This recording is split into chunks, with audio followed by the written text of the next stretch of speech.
The observation deck was quiet except for the soft hum of environmental systems. Doyen stood with his hands pressed against the glass, watching the Galactic Council chamber below. Representatives from 47 species sat in their designated sections, their various forms creating a bizarre tapestry of galactic life. Some breathed oxygen like humans, others required specialized atmosphere bubbles around their seats. Today, they would vote on humanity's future. Beside Doyen, his colleague Hyunwoo leaned against the railing with crossed arms. "They're going to pass it," Hyunwoo said quietly. "I ran the numbers last night. 43 votes in favor minimum. Maybe they'll see reason," Doyen replied, though his voice lacked conviction. Hyunwoo snorted. "Reason? They're terrified of us, have been since we showed them quantum adaptive systems, since our medical scanners started diagnosing diseases their technology couldn't detect, since our ships began outmaneuvering theirs in every simulation." Down below, Counselor Thalen rose to speak. The Vraxian's tall frame commanded attention, his scaled skin gleaming under the chamber lights. His species had been part of the Galactic Union for over 3,000 years. Humans had joined only 2 centuries ago. "The Terran Technology Restriction Act is not about punishment," Thalen's voice boomed through speakers. "It is about protection. Human technology evolves too quickly. It adapts, it changes. These qualities make it unpredictable and dangerous." Doyen felt his jaw tighten. Dangerous. That word had followed humanity since first contact. Humans developed weapons that learned from combat. They created medical systems that rewrote their own diagnostic algorithms. Their manufacturing technology could redesign itself to produce entirely new products within hours. To the Galactic Union, this was chaos. Their technology was refined, perfected, unchanging. A Vraxian ship built today used the same systems as one built 500 years ago. Why change what already worked? "Human weapon systems evolve faster than our laws can regulate them," Thalen continued. "Their medical technology disrespects the natural order of life and death. Their artificial intelligence lacks proper ethical constraints, and their manufacturing methods threaten the economic stability we have maintained for millennia." Yunwoo whispered, Translation, "We're better than them, and they can't stand it." The vote began. Each species representative touched their voting panel. Green lights appeared one by one on the main display. Green meant yes, red meant no. Doyen counted silently. 10 green lights, 20, 30. His stomach sank with each new vote. 43 green lights appeared. The act passed. "Give them 6 months," Hyunwoo said softly. "They'll realize what they've done." The chamber below erupted in polite applause. Some representatives looked uncomfortable, but they clapped anyway. Only 4 species had voted against the ban. 4 out of 47. Doyen turned away from the window. "We need to inform the colonies. They'll want to prepare." "Prepare for what? Going backward?" Hyunwoo shook his head. "We're about to watch humanity get shackled because we dared to be innovative." The order went out within hours. 23 human colonies across Union space received the same message. All advanced human technology must be decommissioned within 90 days. Fusion reactors would be replaced with standard Union power systems. Quantum computers would be replaced with traditional processors. Adaptive medical scanners would be replaced with static diagnostic equipment. Nanotech fabricators would be dismantled entirely. Doyun spent the next 3 months traveling between human facilities, supervising the removal of technology that had taken decades to develop. Each piece of equipment felt like a small death. The quantum navigation systems that could plot courses through unstable space in seconds, replaced by Union systems that took hours. The medical scanners that could detect genetic disorders before symptoms appeared, replaced by machines that only saw what was already obvious. On Threshold Station, a border world mixing dozens of species, Doyen met Dr. Mirai. Her clinic served one of the station's poorest sectors, treating anyone who walked through her doors regardless of species or ability to pay. "This is insane," Mirai said, gesturing at the Union medical scanner being installed. "My old scanner could detect cellular abnormalities at the quantum level. This thing barely functions above basic tissue damage." "Union regulations," Doyen replied tiredly. He had given this explanation hundreds of times. "All human medical technology is considered too unpredictable." "Unpredictable?" Mirai's laugh was bitter. "My scanner saved 12 lives last month by catching diseases before they became critical. This replacement can't do that. People are going to die because of this law." Doyen had no answer for her. He supervised the installation of the inferior equipment and moved on to the next facility. There were hundreds more to process. 3 months after the ban took full effect, Mireille sent Doyen a message. He opened it late one night in his quarters, exhausted from another day of dismantling human progress. "They're dying," the message read. "My patient mortality rate has tripled. The Union scanner can't adapt to unusual symptoms. It can't predict complications. Yesterday, a Telleran child died from a genetic cascade I would have caught in minutes with my old equipment. The Union scanner never detected it until her organs started failing. By then, it was too late. Doyen, they're dying because their technology can't adapt fast enough." He stared at the message for a long time. Then he forwarded it to Yunwu with a single question. "What do we do?" The reply came an hour later. "We document everything. Every death. Every failure. Every moment their precious stable technology proves inadequate. And we wait. Wait for what? For them to realize they've made a terrible mistake." But waiting felt like betrayal. Doyen lay in his bed staring at the ceiling, thinking about that Telleran child. Mireille would have saved her. The technology existed. It had been right there in that clinic, until the Galactic Council declared it too dangerous. He thought about all the human engineers forced to use inferior tools. The doctors watching patients die needlessly. The scientists forbidden from pursuing research that might save millions, all because humanity's gift for adaptation frightened species that had stopped evolving. 6 months after the ban, the failures began mounting. The Karth mining colonies reported life support malfunctions. Their atmospheric processors, built to Union standards, couldn't adjust to unexpected volcanic gas emissions. Human systems had been quietly compensating for years, learning and adapting to each planet's unique conditions. The Union replacements followed fixed algorithms that broke when conditions changed. 14 miners died in the first incident. 37 in the second. Agricultural worlds reported crop failures. Static Union pest control systems couldn't respond to rapidly mutating parasites. Human adaptive biotech had been protecting those worlds for decades, evolving countermeasures as fast as the pests evolved resistance. The Union systems used the same pesticides they had used for centuries. The pests adapted within months. 3 worlds faced famine, then the plague came. A virus appeared on 3 core worlds simultaneously, spreading fast and killing faster. Union medical technology began the long process of analyzing the pathogen, developing treatments, testing them for safety. The timeline, 6 months minimum. Human adaptive medical systems could have generated targeted treatments within days, learning from each patient's response and optimizing in real time.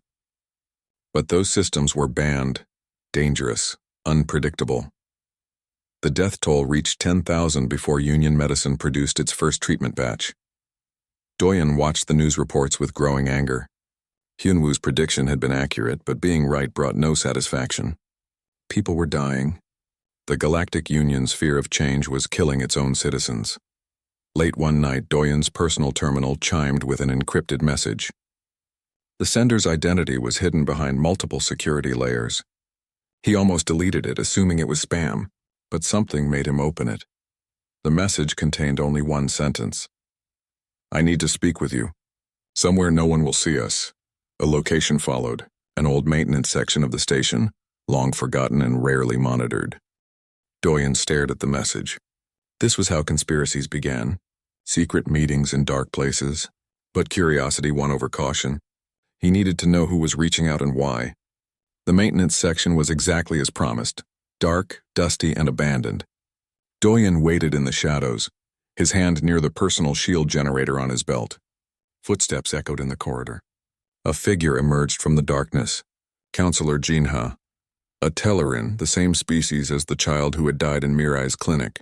She was a junior council member who had voted in favor of the ban. "Thank you for coming," Jinha said quietly. Her large eyes reflected the dim emergency lighting. "I know this is irregular." "Irregular is one word for it," Doyen replied carefully. "Why am I here?" Jinha looked around nervously as if shadows might be listening. "My homeworld is dying. Our star is entering an unstable phase earlier than our scientists predicted. Radiation fluctuations are overwhelming our planetary shields. Union technology can't adapt quickly enough to compensate. We're losing atmosphere. In 6 months, my world will be uninhabitable." She stepped closer. How long would it take your people to build adaptive shields? The question hung in the air between them. Doyen understood immediately what she was asking. She wanted human technology, banned human technology. She wanted him to break the law she had voted to create. For you to ask me that violates about 15 laws you just voted for, Doyen said coldly. How long? Gina pressed. Doyen crossed his arms. He thought about that dead Telleran child, about the miners and the farmers and the plague victims, about every person who had died because the Galactic Council feared human innovation more than they valued human lives. 3 weeks, he said finally. Maybe 4 to install them properly. Gina's expression showed relief and shame in equal measure. I can provide materials, transportation, cover stories, but this must stay completely secret. You want us to save your world using the technology you banned? Yes. And if we're caught, I'll deny everything. You'll be prosecuted. Jinha met his eyes. I know what I'm asking. I know it's unfair, but billions of people will die if you refuse. Doyen was quiet for a long moment. Then he said, I'll contact my people. If we do this, we do it right. No shortcuts. No compromises. Your world will get the best shields we can build. Thank you, Gina whispered. Don't thank me, Doyen replied. Remember this moment. Remember that you came begging for the technology you called dangerous. And think about all the people who've already died because you were too afraid to trust us. He left her standing in the darkness and walked back to his quarters. His terminal chimed again before he arrived. Another message, this time from Mirai. A Vraxian administrator contacted me tonight. His daughter is dying from a genetic disorder. He wants me to treat her with banned technology. He voted for the ban, Doyen. He helped take away my equipment. Now he wants me to use it to save his child. What should I tell him? Doyen sat down heavily. He thought about the choice before him before all of them. They could refuse, let the Galactic Union face the consequences of its fear. Or they could help, working in shadows to save people who had tried to cripple them. He typed his response, help her. Help all of them. But document everything, every request, every life saved, every instance of them begging for what they banned. One day the galaxy will need to see the truth. The secret requests had begun, and Doyen suspected they would not be the last. The shield generators arrived in unmarked containers labeled as agricultural equipment. Doyen supervised their installation on the Telleran homeworld under cover of darkness, his team working quickly and quietly. The adaptive shields hummed to life, their quantum matrices already analyzing the star's radiation patterns and adjusting defenses in real time. Within 48 hours, atmospheric loss dropped to 0. The planet was saved. Counselor Jinha never publicly acknowledged what happened. The official reports credited upgraded Union shielding technology with solving the crisis. Doyen watched the news broadcast from his quarters and felt a mixture of satisfaction and disgust. They had saved billions of lives and no one would ever know. First one, Hyunwoo said, standing beside him. Won't be the last, he was right. Over the next 3 months, 12 more council members made secret contact. Each had voted for the ban.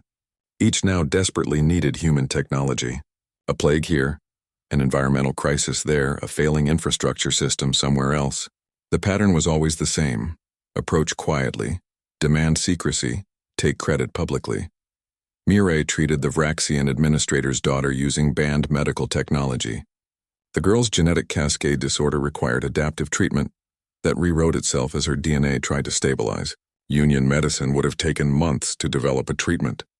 Mirai's human scanner and gene therapy system saved the child in 11 days. Administrator Wanbin stood in her clinic afterward, holding his sleeping daughter. I voted to support Counselor Thalen, he admitted, his alien features twisted with shame. I believed humans were reckless. I was wrong. Mirai's response was ice cold. I took an oath to help anyone who needs it. I'll help your daughter, but you're going to remember this the next time your people decide what's dangerous.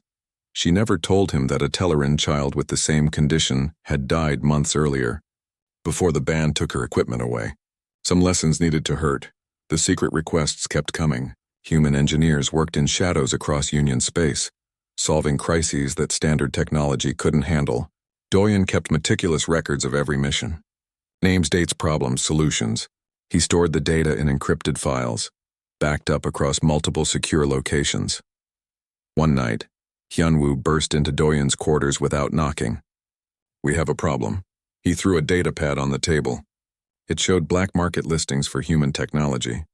Adaptive medical scanners, quantum processors, nanotech fabricators, all banned equipment, all for sale at massive prices.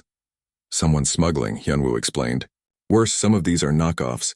Badly made copies that fail catastrophically.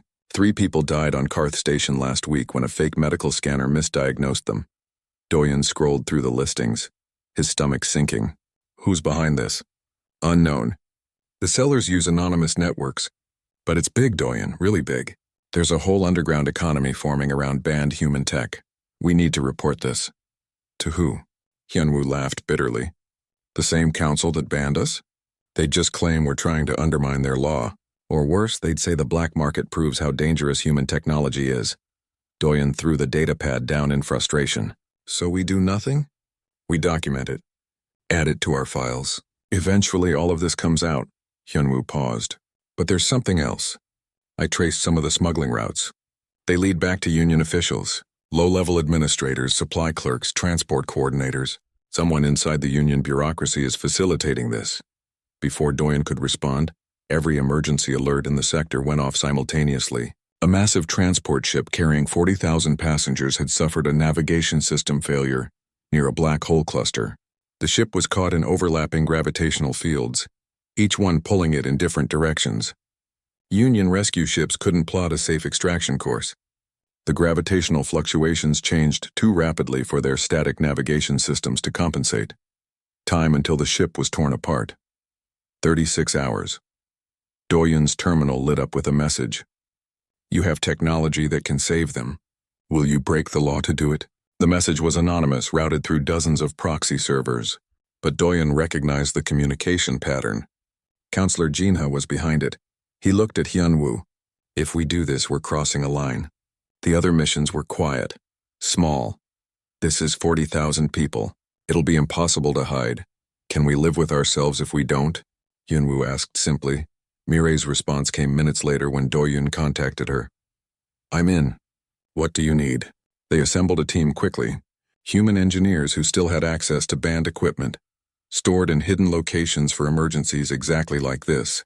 Quantum navigation systems that could process millions of gravitational calculations per second, adapting the escape route in real time as conditions changed. The hardest part was getting the equipment to the rescue site without being detected. Doyen falsified certification codes claiming the systems were upgraded Union technology, being field-tested in emergency conditions. The lies came easier than he expected. The rescue took 11 hours. The quantum navigation systems processed the chaos of overlapping black hole gravity fields, finding a path that Union technology couldn't see. The transport ship escaped. With minutes to spare, all 40,000 passengers survived.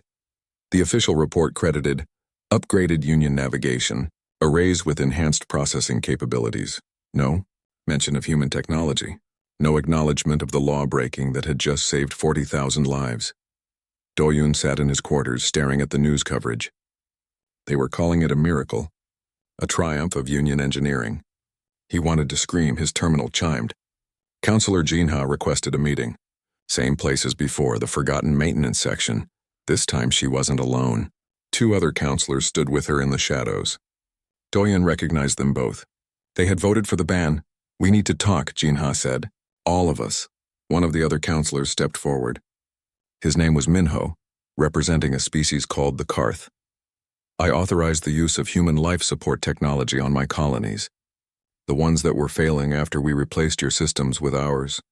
The third counselor, a female named Sora from the aquatic Telran species, spoke through her translation device. I commissioned human medical shipments to 3 plague worlds. Secretly, the treatments you provided saved thousands. Doyen looked at them all. How many others? 12 of us total, Jinha admitted. We've been coordinating, quietly commissioning human technology while publicly supporting the ban. We were wrong about the restrictions, but we can't admit it openly. Why not? Doyen demanded. Politics, Minho said bluntly. Counselor Thalen has turned this into a crusade. Admitting we need human technology would end our careers, destabilize governments, Some of us represent species that would see admission of error as weakness. So you'll let people die to save your political futures? No, Jinha said firmly. We'll let you save them. We'll provide resources, protection, access to whatever you need. But this has to stay hidden. Doyen felt anger burning in his chest. You want us to be your secret shame. To save your citizens while you take credit. To risk prosecution while you stay safe. Yes, Sora said quietly. We know it's unfair. We know it's wrong. But it's the only way this works right now. Hyunwoo emerged from the shadows behind Doyen. He had been listening the whole time. We could refuse. Let the Union face the consequences of its choices. You could, Minho agreed, and more people would die. Is that acceptable to you? The question hung in the air. Doyen thought about those 40,000 passengers, about Jinha's homeworld, about all the lives already saved through secret operations, about all the lives they could save if they continued. We'll help, Doyen said finally, but on our terms. Every mission gets documented. Every life saved, every crisis prevented, every instance of you begging for banned technology. We're building a record of your hypocrisy. Why? Jinha asked. Because one day the galaxy will need to see the truth. That you were too afraid to trust us publicly but desperate enough to use us secretly. That humans saved the Union while the Union pretended we were dangerous. The counselors exchanged glances. Finally, Jinha nodded. Agreed, document everything. When the time comes, use it however you see fit. Over the next 6 months, the secret network expanded dramatically. Human engineers, doctors, and scientists worked across Union space, solving problems that standard technology couldn't handle. Each mission was meticulously documented. Each success added to the growing file of evidence. Soman, a human terraforming engineer, repaired failing environmental systems on 4 worlds. The atmospheric processors she installed learned and adapted to each planet's unique chemistry, something Union systems couldn't do. Taehyun, a weapons designer, helped 3 species defend against a pirate armada. His adaptive point defense systems learned the pirates' attack patterns in real time, making each subsequent attack less effective until the pirates gave up entirely. Yuna, a quantum computing specialist, prevented a banking system collapse that would have destroyed Union economy. The AI managing interstellar transactions had encountered a novel security threat. Union programmers needed months to develop a patch. Yuna's adaptive security system neutralized the threat in 42 hours. Every success was publicly credited to Union innovation or upgraded standard technology. The humans who actually solved the problems remained invisible. But invisibility came with a cost. A human engineer named Taeyang was captured while installing life support on a Vraxian colony. The evidence linking him to banned technology was overwhelming. The network's counselors panicked. If Taeyang talked, the entire operation would be exposed. The solution was brutal and efficient. All evidence was scrubbed from official records. Taeyang was quietly executed for unauthorized technology smuggling. The official story claimed he was a rogue operator working alone. Doyen learned about it 3 days after it happened. Hyunwoo showed him the classified report, obtained through one of their network contacts. They killed him, Doyen said, his voice hollow. They killed him to protect their secret. And themselves, Hyunwoo added bitterly. Can't have a trial. Can't have testimony. Can't risk exposure. Doyen demanded a meeting with Jinha and the others. They met in the same dark maintenance section, but this time the atmosphere was different. Tense. Dangerous. How many humans are expendable to maintain your lie? Doyen asked, his voice cold with fury. It was necessary, Counselor Minho said. If he had talked, then you would have been exposed as hypocrites. Poor you. Jinha stepped between them. We didn't order his execution. That was Administrator Wanbin's decision. He panicked. The same Wanbin whose daughter Miri saved? Yes? Doyen laughed, a harsh sound with no humor in it. So he'll sacrifice the person who saved his daughter to protect himself. That's the kind of people we're working with.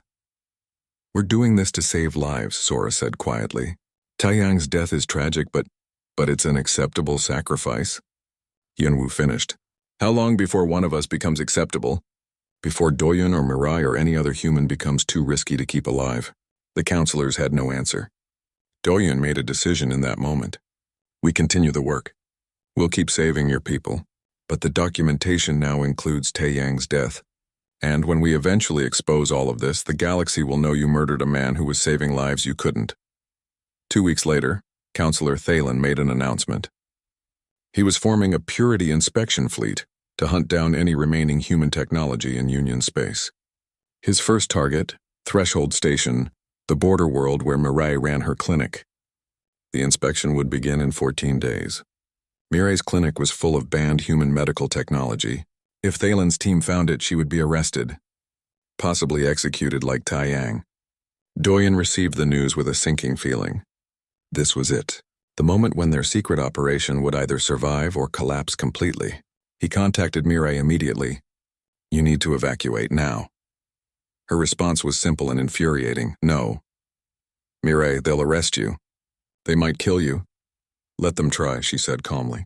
"I've saved 847 lives with this equipment. I have documentation for every single patient. Species, condition, treatment, outcome. If Thalen wants to arrest the person who's been saving Union citizens while they played politics, let him." Doyen closed his eyes. He knew that tone. Mireille had made up her mind. Hyunwoo appeared at his shoulder. "If she stands, we all stand. No more hiding. No more secret shame. We show them exactly what their ban has cost." "The network will panic," Doyen said. "The counselors will be exposed." "Good," Hyunwoo replied. "Let them face the consequences of their cowardice." Doyen thought about Taeyang, about all the lives saved in secret, about working in shadows while hypocrites took credit, about the galaxy that feared human innovation while desperately depending on it. He opened a secure channel to all their human contacts across Union space. Engineers, doctors, scientists, everyone who had been working the secret missions. "It's time," he sent. "Prepare to release everything." Threshold Station buzzed with nervous energy as Counselor Thalen's inspection fleet approached. Doyen stood in Mireille's clinic, watching her organize patient files with calm precision. She had refused to hide anything. Every piece of banned human technology remained exactly where it had been used to save lives. "You could still run," Doyen said quietly. "We have ships ready. Hyunwoo can get you out before they arrive." Mireille didn't look up from her work. Running would prove their point, that we're guilty of something shameful. "I'm not ashamed of saving lives. They'll arrest you, maybe worse." "Then let them arrest someone with 847 documented cases of banned technology saving Union citizens." She finally met his eyes. "Sometimes you have to stop hiding in the shadows and force people to look at the truth." Hyunwoo entered the clinic, his expression grim. "I found our leak." Counselor Wanbin tipped off Thalen about this specific location. He sacrificed Mireille to protect the larger network. The administrator who had begged Mireille to save his daughter, the same man who had ordered Taeyang's execution. Now he was throwing Mireille to Thalen to keep his own involvement secret. "Practical man," Mireille said bitterly. "One clinic to save dozens of operations. One human to protect his political career." "We could expose him," Doyen suggested. "No." Mireille shook her head. "We expose everyone. All at once. No half measures. Either we stand in the light completely or we keep hiding forever. I choose light." Thalen's inspection team arrived the next morning. 50 officials spread through Threshold Station, checking facilities and scanning for prohibited technology. Thalen himself came to Mireille's clinic, accompanied by armed security and recording drones to document everything for public broadcast. He was tall and imposing, his scaled skin gleaming under the harsh clinic lights. His expression showed satisfaction, like a predator finally cornering prey after a long hunt. "Dr. Mireille," Thalen said formally, "we are here to conduct an inspection under the authority of the Terran Technology Restriction Act. You are required to cooperate fully." "Of course, Counselor," Mireille replied with perfect politeness. "Feel free to examine anything you'd like." The inspection team swarmed through her clinic. They found human medical scanners, adaptive surgical systems, quantum diagnostic arrays. Every piece of equipment was meticulously catalogued and documented. The recording drones captured everything. Thalen's satisfaction grew with each discovery. "This is a clear violation of Union law. Multiple violations. You've been operating prohibited technology for months, perhaps longer." 14 months, Mireille corrected. "Since the ban took full effect, you admit your crimes?" "I admit I've been practicing medicine." She gestured to a wall covered with data displays.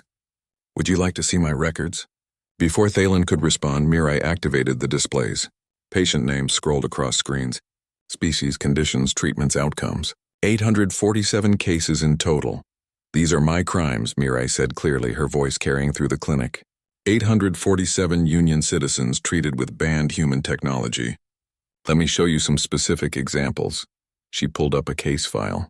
This is Talara, a Telleran child. Genetic cascade disorder. Union medical scanners failed to detect the condition until her organs began shutting down. She died 3 days after diagnosis. The scanning technology you require by law couldn't adapt quickly enough to catch the problem. Another file appeared. This is Grantha, a Vraxian administrator's daughter. Same condition as Talara, but I treated Grantha with banned human adaptive gene therapy. She survived. She's healthy. The technology you've outlawed saved her life.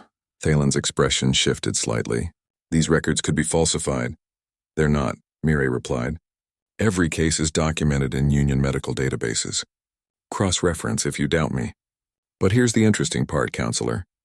Would you like to know whose daughter Grantha is? She displayed Administrator Wanbin's name and position. The same administrator who helped write the enforcement provisions of your ban, Mirai continued. The same man who came to me in secret, begging me to use illegal technology to save his child. Which I did. Because I took an oath to help anyone who needs it, regardless of politics. Thalen said nothing. His security team shifted uncomfortably. Mirai pulled up more files.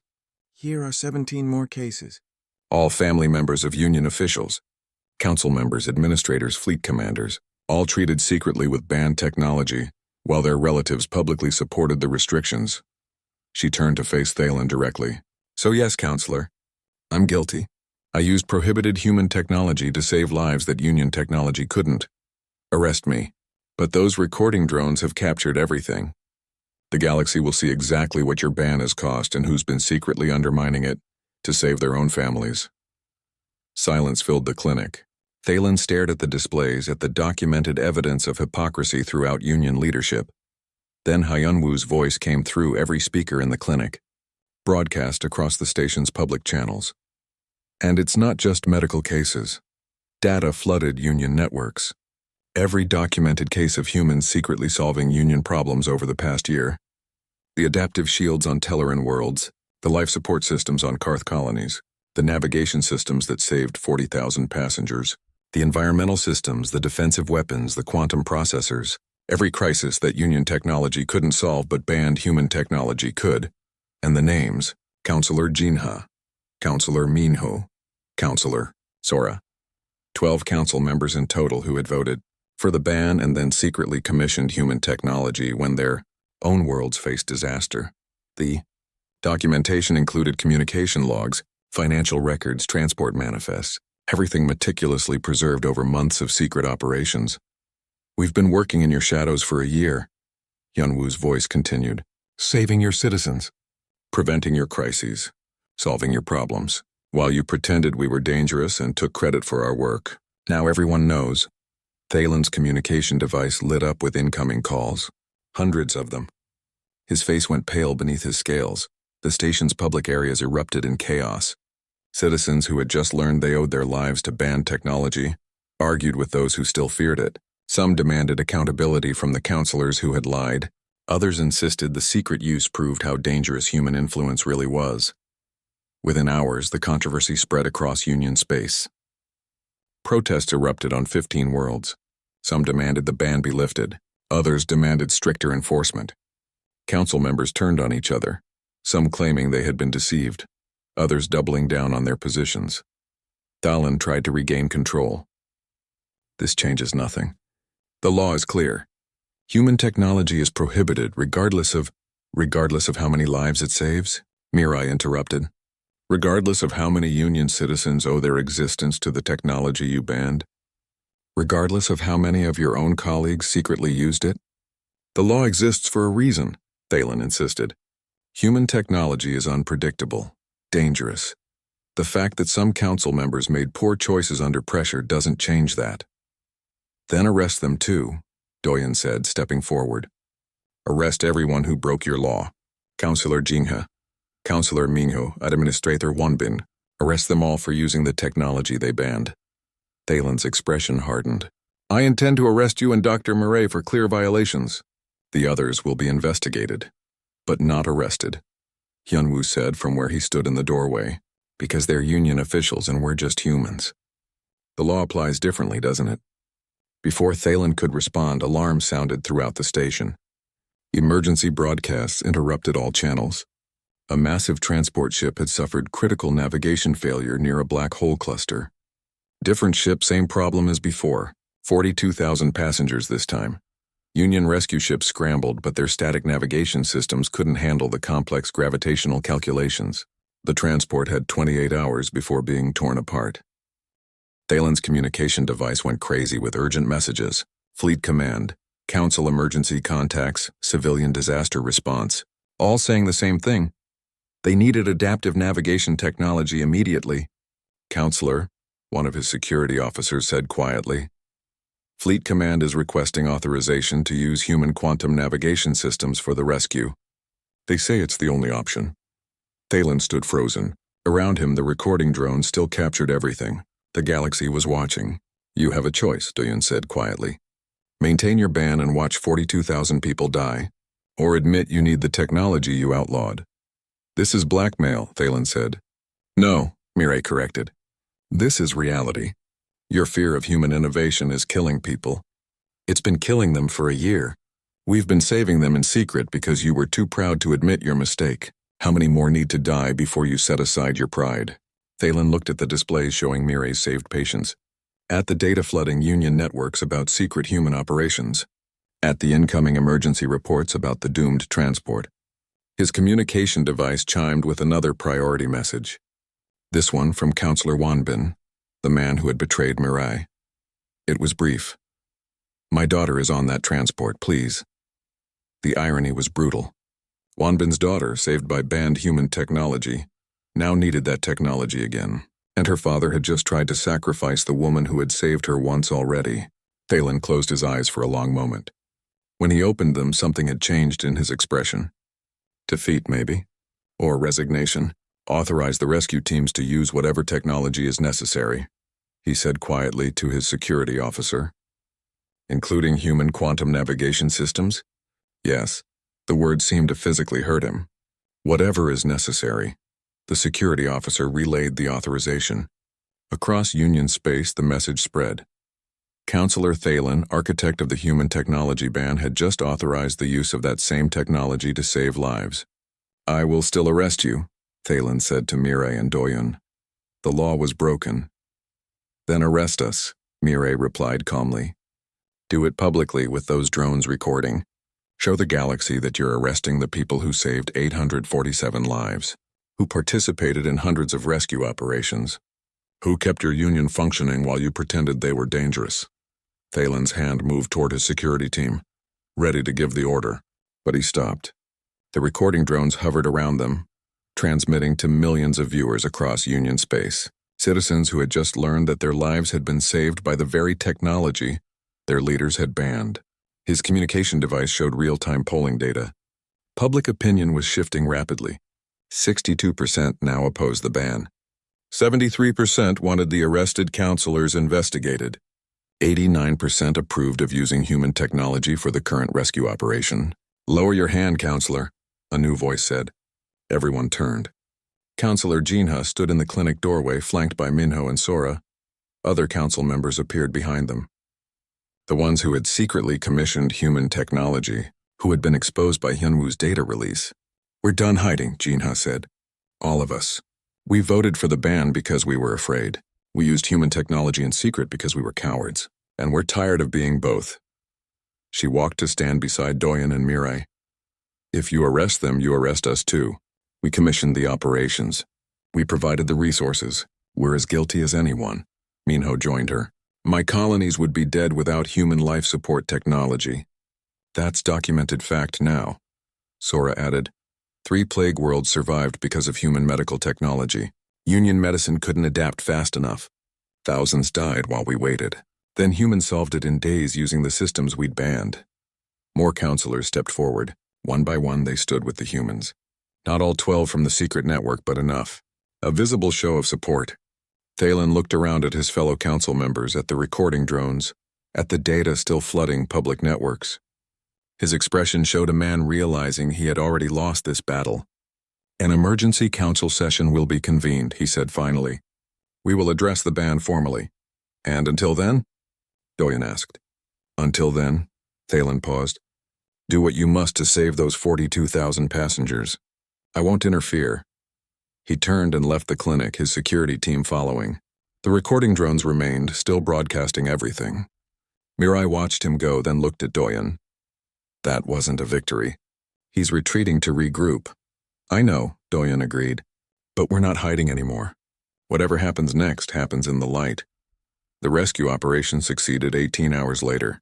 Human quantum navigation systems plotted a safe extraction course, adapting in real time to gravitational fluctuations. All 42,000 passengers survived, including Administrator Wanbin's daughter. But even as the rescue concluded, new alerts came through. A massive fleet had appeared at the edge of Union space. Unknown species. Aggressive. And their technology was doing something Union sensors had never seen before. Adapting during combat, learning from each engagement, evolving countermeasures in real time. In 3 battles, the unknown enemy destroyed or routed every Union fleet that engaged them. Union ships and tactics became less effective with each encounter as the enemy learned and adapted. The Admiral sent an urgent message to the Council. We're facing an adaptive adversary. Our static defenses and tactics are useless. They learn faster than we can respond. We need adaptive countermeasures. We need human technology. We need it immediately. The message reached Counselor Thalen as he prepared for the emergency council session. His choice was now existential. Maintain the ban and watch Union worlds fall or beg humanity for help. He sent a single message to Doyen. We need to talk. All of us, now. The secure conference room was designed for privacy and difficult conversations. Thick walls blocked all external signals. No recording devices allowed. Just 12 people sitting around a table deciding the fate of billions. Counselor Thalen sat at one end, looking like he had aged years in the past week. Across from him, Doyen, Mirai, and Hyunwoo represented humanity, along with Ambassador Seokjin and General Yunha. Between them sat counselors from both sides of the growing divide. 17 Union ships lost in the latest engagement, General Yunha said, reading from a data pad. 4 colony worlds under siege. The enemy adapts to every tactic within hours. Your fleets are becoming less effective with each battle. She looked up at Thalen. Your admirals are begging for human technology, specifically adaptive weapon systems and tactical AI that can evolve as fast as the enemy does. Thalen's jaw tightened, which is why we requested this meeting. The Union needs humanity's assistance in defending against this threat. Needs, Doyen repeated. Not requests. Not asked politely. Needs. Yes. The word seemed to physically pain Thalen. We need your help. Ambassador Seokjin leaned forward. He was an older human, experienced in navigating the complicated politics of the Galactic Union. Let's be clear about the situation. You banned our technology, calling it dangerous and unpredictable. You forced us to dismantle systems that had protected Union worlds for decades. When those worlds started dying, you refused to acknowledge the problem. When we saved them in secret, you threatened to arrest us. And now that you face an enemy you can't defeat, you want our help. The circumstances have changed, Thalen argued. No, Mirai said coldly.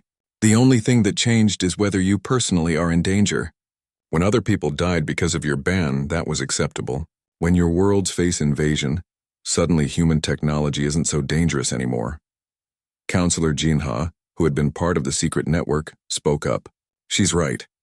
We should have repealed the ban months ago when the evidence became clear. Instead, we protected our political positions while people died. Humanity doesn't owe us anything. They owe the Union their loyalty, Thalen insisted. Humanity is part of the Galactic Union.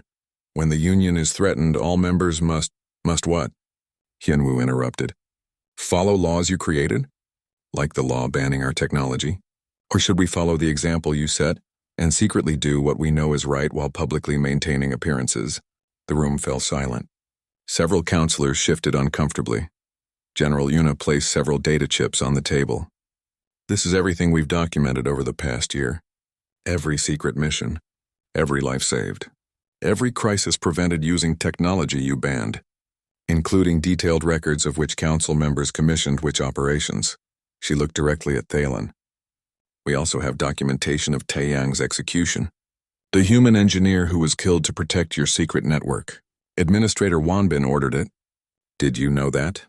Thalen's expression flickered. I was informed afterward. It was deemed necessary for operational security. Operational security, Doyen repeated flatly. You murdered someone to hide your hypocrisy. I didn't give the order, but you accepted it. You let a man die rather than admit you were wrong. Doyen stood up. We'll help defend the Union because that's what humans do.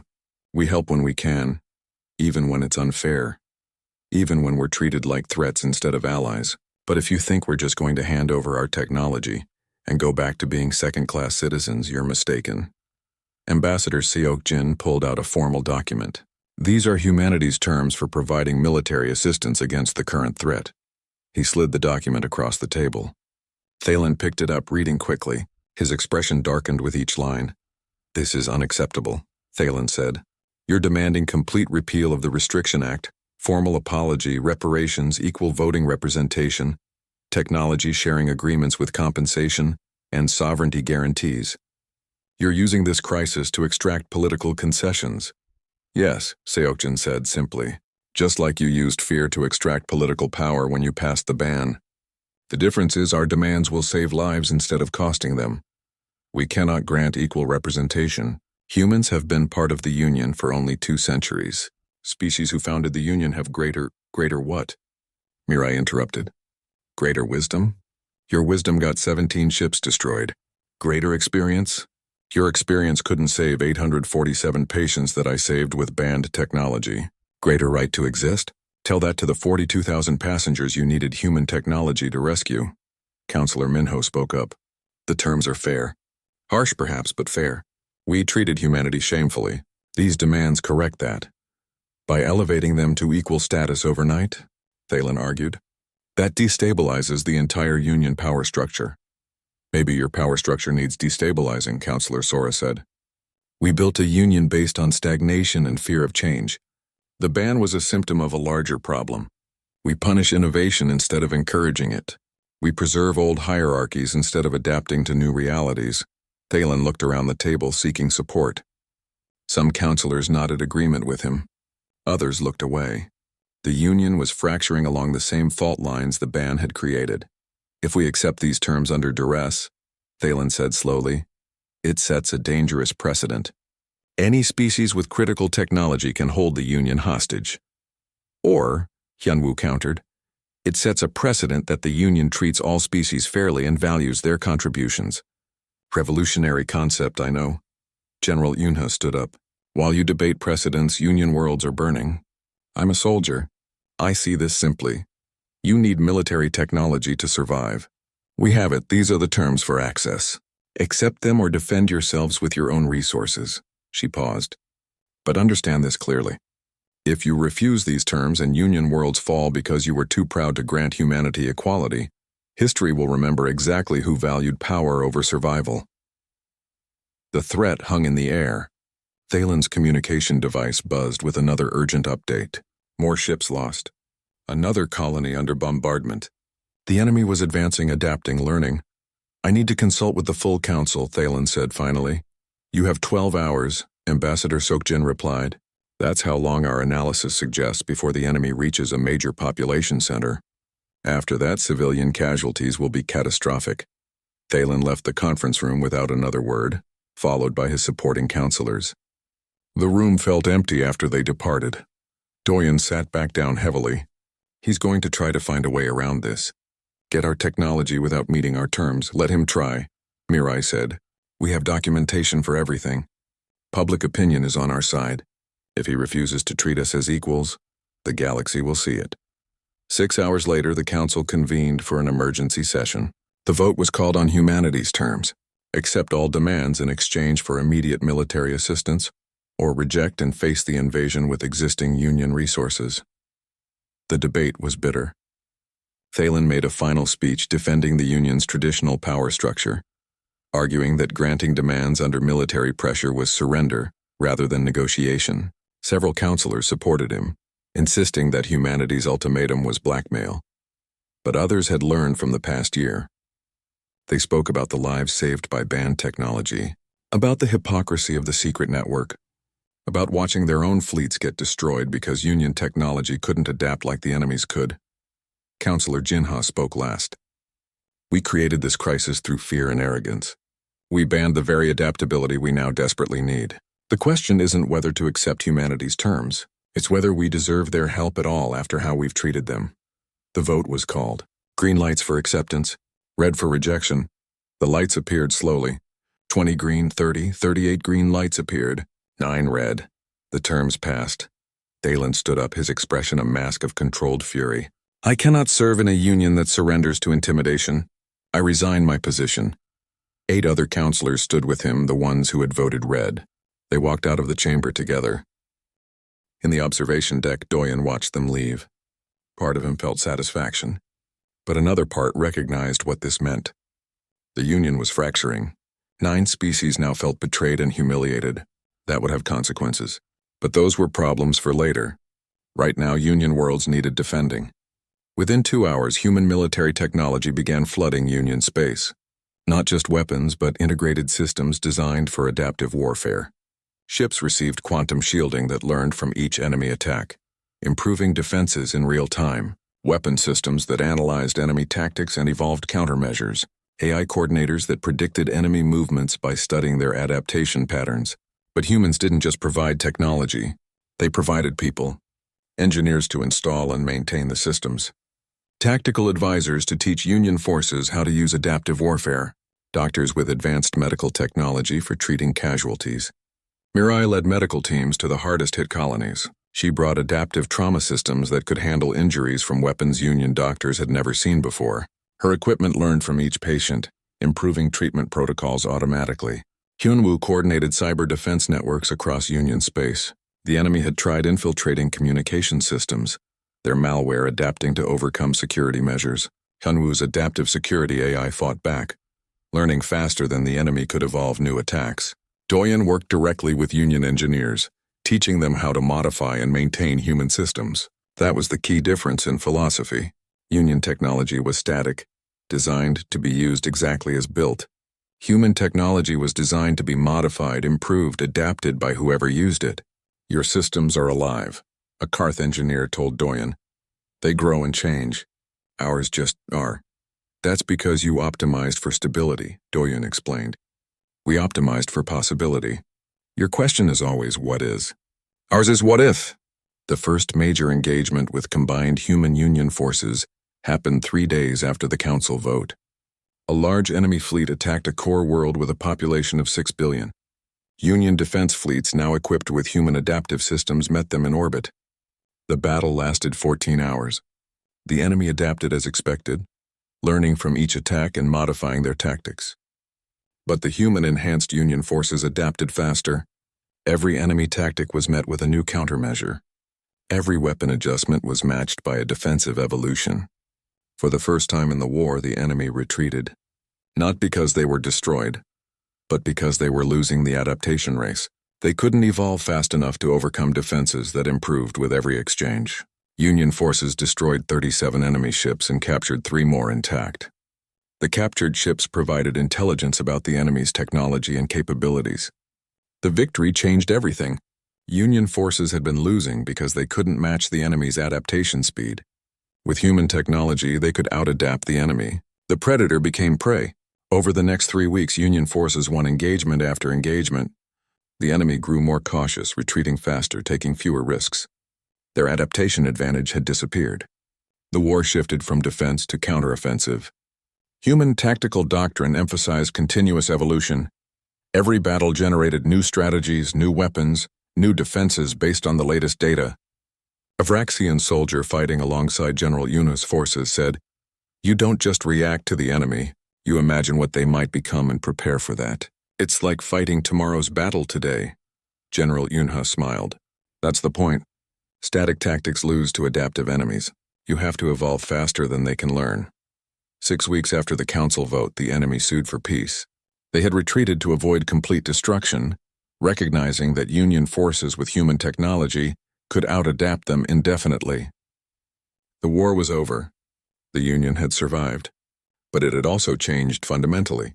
The species who had tried to restrict human innovation now depended on it for survival. The ban had been repealed, humanity granted equal status, and the galaxy forced to confront an uncomfortable truth. They had feared human adaptability because it revealed their own stagnation. They had called humans dangerous because human innovation made their carefully preserved systems look inadequate. Now they had to learn to live in a union where change was celebrated instead of feared, where innovation was encouraged instead of restricted, and they had to do it while remembering that they had tried to cage the very thing that saved them. 6 months after the war ended, Doyen stood in the same observation deck where he had watched humanity be banned. The council chamber below looked different now. The seating arrangements had changed to reflect new voting equality. Human representatives sat among the other species, no longer segregated to a small corner section. Today's vote was about the Technology Assessment Bureau restructuring. The organization that had recommended the ban would now be led by a human director and include representatives from all member species. The vote passed easily. 41 in favor, 6 against. The 6 who voted against were species aligned with Thalen's faction, the counselors who had resigned rather than accept humanity's terms. They had been replaced, but their influence remained in subtle ways. Still bothers you, Yunwu said, joining Doyen at the railing. That they didn't all learn. Some species are celebrating that we saved them, Doyen replied. Others resent that we forced them to admit they needed saving. I'm not sure which is worse. Below, Counselor Jinha approached the speaker's platform.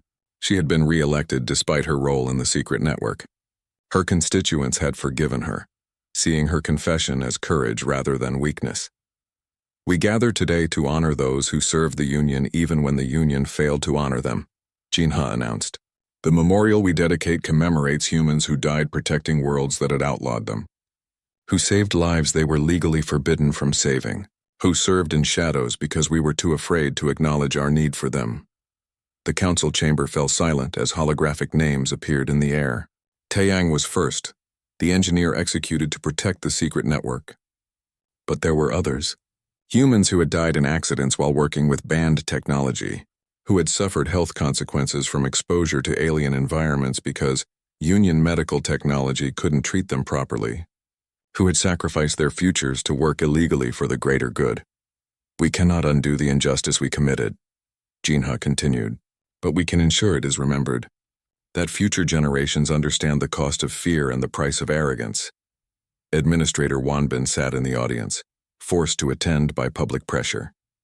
His daughter sat beside him, the child Mirai had saved twice now. The girl stared at Taeyang's name with an expression too knowing for her age.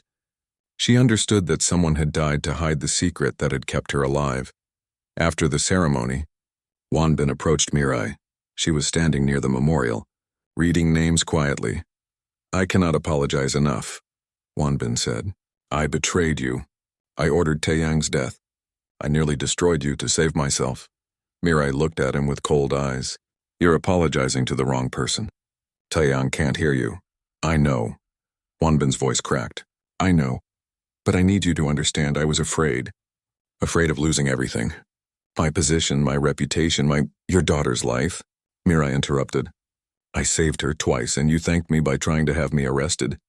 By ordering a man killed. Because your political career mattered more than the lives we were saving. Wanbin's daughter tugged at his sleeve. Father, she's right. You chose wrong. The girl looked at Mirai. Thank you for saving me.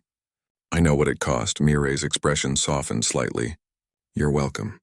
And you're right, he chose wrong. But he can choose better from now on. That's what matters. She walked away, leaving Wanbin standing with his daughter before the memorial. Some wounds didn't heal easily. Across Union space, the cultural changes were becoming evident. The Technology Assessment Bureau's new structure meant innovations from all species received fair evaluation. Several technologies that had been rejected as too experimental were now being reconsidered. A Telleran scientist whose research had been shelved for being too adaptive found her work suddenly in demand. Union engineers who had proposed modifications to standard systems, only to be told such changes violated protocol, now had pathways to implement their ideas. The Union was learning to value change, instead of fearing it. Doyen received an offer to become Chief Technology Officer for the entire Union. The position had never existed. Before, technology had been managed by committees and councils that moved slowly and carefully. Now the Union wanted someone who could make quick decisions and encourage innovation.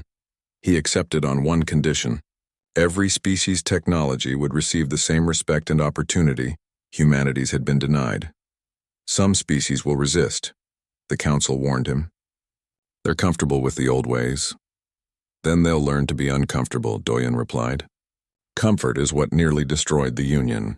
Innovation requires discomfort. Growth requires change. His first major project was establishing cross-species innovation centers, places where engineers and scientists from different species could work together, sharing knowledge and techniques. The centers explicitly encouraged mixing different technological philosophies. A human engineer working with a Vraxian counterpart might combine human adaptability with Vraxian stability, creating systems that evolved intelligently but maintained core reliability. A Telleran biologist collaborating with human geneticists could merge Telleran understanding of natural patterns with human ability to modify and improve them. The results surprised even Doyen. Technology developed in these mixed teams often exceeded what any single species could achieve alone. A power system created by human and Karth engineers produced 30% more energy than either species' individual designs while using less fuel. Medical treatments developed by Mirai working with Union doctors combined the best of both approaches: human adaptive systems to handle unusual cases and complications, Union comprehensive protocols to ensure safety and consistency. Mirai established the first cross-species medical academy on Threshold Station, the same place where Thalen had tried to arrest her. The location was deliberate, a reminder that progress often emerged from the places where conflict had been most intense. Her first class included 17 Vraxian students. They were cautious at first, uncertain about learning from the human whose technology their government had tried to ban. But Mirai was patient, showing them not just techniques but philosophy. Union medicine asks, "What is the standard treatment?" she explained. Human medicine asks, "What does this specific patient need?" Both questions are important. You need standard protocols for consistency, but you also need flexibility for unusual cases. One of her Vraxian students, a young doctor named Kira, raised a concern. But if every treatment is different, how do we maintain quality control? By learning to recognize patterns, Mirai replied. Your adaptive systems learn what works and what doesn't. They build better standards based on actual results rather than theoretical assumptions. You don't abandon protocols, you evolve them. Kira looked skeptical. That sounds dangerous. What if the system learns incorrectly? That's why you monitor and correct. Human technology isn't perfect. It makes mistakes, but it learns from them faster than static systems can update through official channels. Mirai pulled up a case study. Look at this. A genetic disorder we'd never encountered before. Union protocols had no treatment. My adaptive system tried 17 different approaches before finding one that worked. 17 failures and 1 success. But that one success saved a life and taught the system how to handle similar cases in the future. The Vraxian students began to understand. Innovation wasn't about abandoning safety. It was about learning faster and adapting better. Hyunwoo led the new Union Transparency Commission, ensuring political decisions were backed by public data rather than hidden agendas. It was necessary work, though frustrating. Politicians hate transparency, Hyunwoo told Do-yoon over dinner one night. They're used to making decisions behind closed doors and presenting only the outcomes. Now they have to show their reasoning, their data, their mistakes. How's that going? About as well as you'd expect. Lots of resistance. Lots of creative interpretation of what transparency means. Hyunwoo smiled slightly. But the public has access to information now.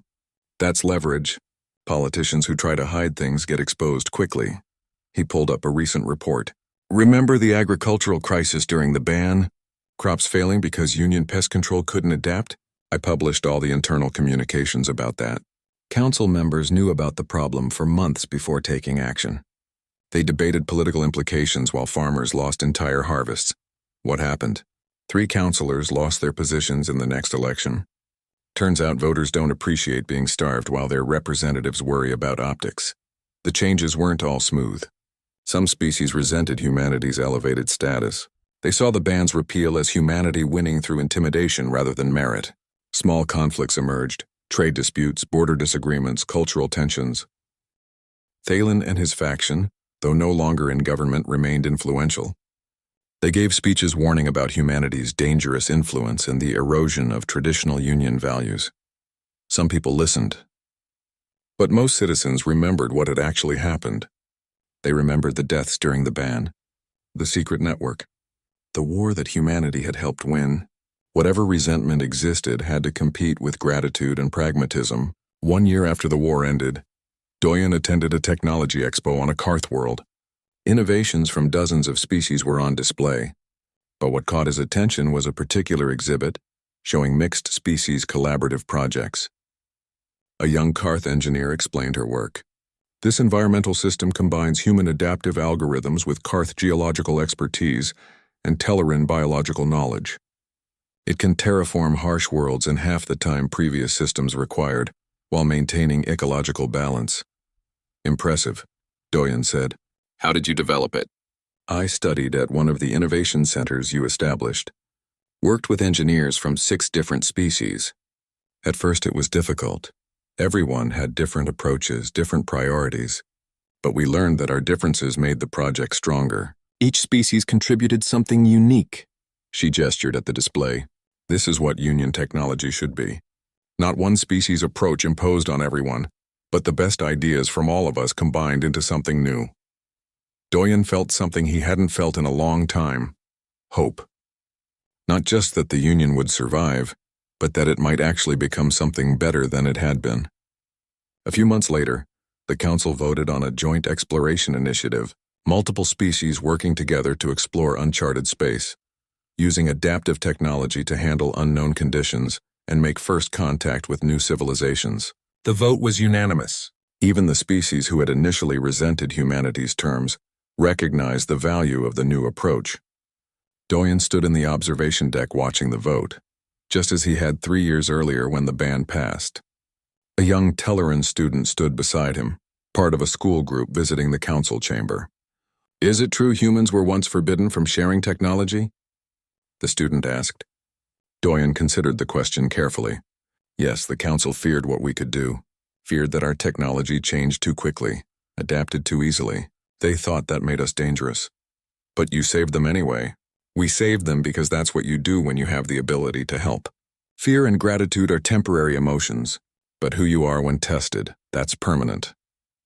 The student watched the council chamber below where representatives from 47 species worked together on shared problems. Do you think they'll ever fear humans again? Probably, Doyen said honestly. Fear comes from not understanding. As we continue to innovate to push boundaries, some species will worry we're moving too fast or going too far. That's natural. So what do? Keep working. Keep improving. Keep helping, and keep being willing to explain ourselves, teach others, share what we learn. Doyen smiled slightly. We're not here to be feared or admired. We're here to keep asking what if, and then building the answer.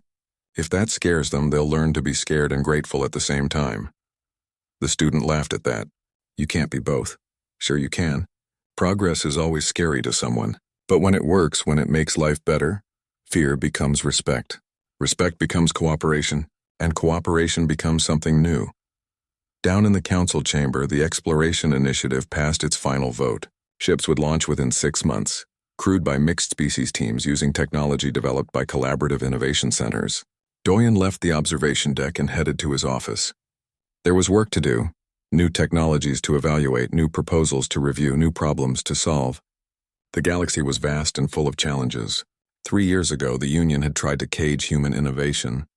They'd banned the adaptability that defined humanity, imprisoned the curiosity that drove human progress, outlawed the very qualities that made humans valuable. They'd done it out of fear of change, fear of being surpassed, fear of admitting their own systems might not be perfect, but fear had nearly destroyed them. It took a war, a crisis, and humanity's willingness to help despite having every reason to refuse before the Union learned its lesson. Stagnation wasn't safety. Comfort wasn't strength. Preserving old ways wasn't the same as protecting important values. The ban had taught the galaxy something crucial. You couldn't cage innovation. You could only choose whether to learn from it or be left behind by it. As Doyen reviewed proposals for new cross-species projects, he thought about Taeyang and the others commemorated in the memorial. They had died serving a union that outlawed them. That seemed tragic, and it was. But their deaths had meaning now. They had forced the union to confront its hypocrisy, to choose between pride and survival, to admit that different wasn't dangerous, it was necessary. The new union wasn't perfect. Resentments remained. Cultural tensions persisted. Some species still preferred the old ways and viewed human influence with suspicion, but it was better. More honest, more dynamic, more willing to learn and adapt. And that was something worth fighting for. Doyen approved 6 new research proposals, each involving mixed species teams. He scheduled meetings with 3 different innovation centers to review their progress. He drafted recommendations for expanding the Medical Academy program to 5 more locations. The work never ended. There were always new problems, new challenges, new opportunities. But that was the point. Progress wasn't a destination, it was a direction. And the Union was finally moving the right way. Outside his window, ships prepared for the exploration mission. Human vessels worked alongside Vraxian cruisers, Karth transporters, Telleran science ships. Different designs, different philosophies, united by common purpose. The galaxy was vast. Unknown species waited to be discovered. New technologies waited to be developed. Challenges waited to be overcome. And this time the Union would face them together. Not by forcing conformity, but by celebrating difference. Not by restricting innovation, but by encouraging it. Not by fearing change, but by embracing it. They had banned human technology and nearly destroyed themselves. Now they built together and prepared to explore a galaxy full of possibility. That was humanity's real gift to the Union. Not just adaptive technology or innovative thinking, but the courage to ask, what if? And then find out. The courage to change. The courage to grow.